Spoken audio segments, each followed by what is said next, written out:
Is it really picture perfect? Hey, what's up, family? And I'm back for Vlogmas Day 13. So, as we know, Jesus is the reason for the season. So, this vlog is a special shout out to all my church girls. Shout out to my church girls. I see that we're going to be in church on New Year's Eve, and we're going to be in church, on New Year's Eve all day, and then have watch night service. Shout out to you if you're that type of church like me. Shout out to you if you're going to be in church on Christmas Eve, doing all the exercise and Christmas programs, not getting your food ready in the house until Christmas morning. Hey, shout out to you because you like me. But this video has nothing to do with that. This video is actually a church girls essentials video. In other words, what should every church girl have, right? So there are like a lot of new church girls and there are like a lot of professional church girls, whatever.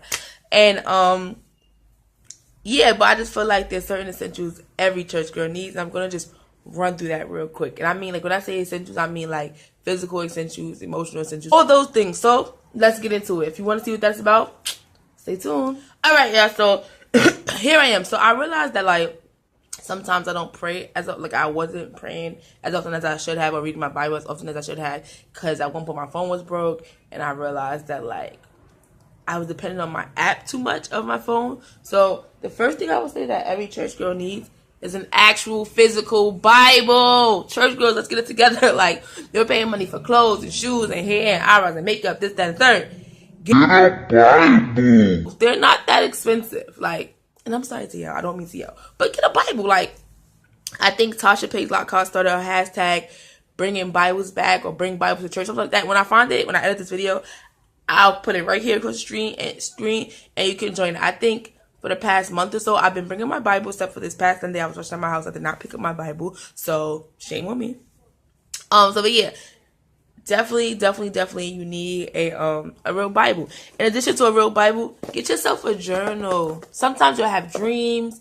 You wake up in the night, you might not know what the dream means. Write it down. Pray about it. You might have a script, like call it your meditation or your prayer journal, right? In prayer time, might have some things that you don't want to speak out loud, even though we believe that, when you speak a thing. But I believe God honors silent prayers as well. He honors the things that we can't quite say yet. Write your prayers out. See a scripture that really sticks out to you. Write it down. Hear God speak to you about a scripture. Write the scripture down.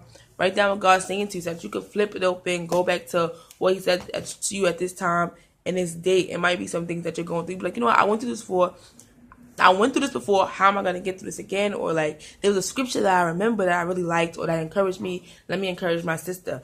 Going into that, a church girl essential is a mantra. I feel like every church girl should have a scripture that they just live by. My scripture that I live by are actually like two.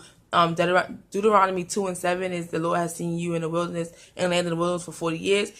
And He has blessed the work of your hands. I might know it's the word too, but that's my mantra because I'm gifted with my hands, and I believe that God has seen the life that I've had, even from a young child that was really rough, and the environment that I've grown up in things, and that's what's given to me. The other thing is I have a crazy mouth, and I believe it's 2 Thessalonians 4:9-11. Worry about yourself, and this is me paraphrasing. I'll put the actual scripture on the screen. Worry about yourself. Be about your own business. Study to be quiet. That is my scripture for 2017. I might pull it into 2018 with me because that has been a struggle. And I actually lost a really, really good friend. I don't know if he was really a good friend because he's a really good friend. We be friends now. But I lost somebody that I really cared about a lot because I struggled just to be silent when I was aggravated at them. So that's it. Bible, mantra, journal. Oh, apps. So if you are going to use apps, some of the best apps to use are the YouVersion Bible app. And there's a prayer app called Abide. Sometimes when I can't start my prayers off by myself, or I feel like I'm just stuck, I'll wake up in the morning and I'll play Abide. Abide has a prayer for everything. Morning meditation, night meditation, stress, anxiety, kids, school, work.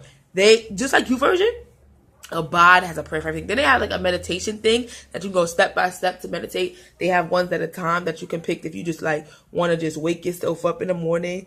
Maybe a 2-minute, a 5-minute, a 10-minute, and a 15-minute, I believe they have. But I know for sure 2, 5, and 10. For sure that they have those. Or is it 15? Either one. I'll link the link below for it. Also, there's this group called Loop. Loop did a Bible app on Luke did a devotion on the Bible app, actually, and that's how I found out about them. And I actually get emails from them. They have like the best emails. If I can, I'll screenshot one and I'll send you here some stuff that they said. Just encouragement. I know a lot of people use Sprinkle of Jesus. I've never used Sprinkle of Jesus, so don't know how that one really works. I can't really endorse or say what it's about. But I like Luke. She Reads Truth. Female She Reads Truth is like so bomb. They have their own Bibles now. Not their own Bible. They have like their own covers and things. They have the color journals that you can write in. The Bible journals that you can draw and write in. They have bomb reading plans. They have an email list. They have a website and a blog. Great things like that just to keep your spirit encouraged and uplifted. Like, yeah. Church girls, you need study time. Like, and this is something I'm saying that I need to work on, is that because I have so much time.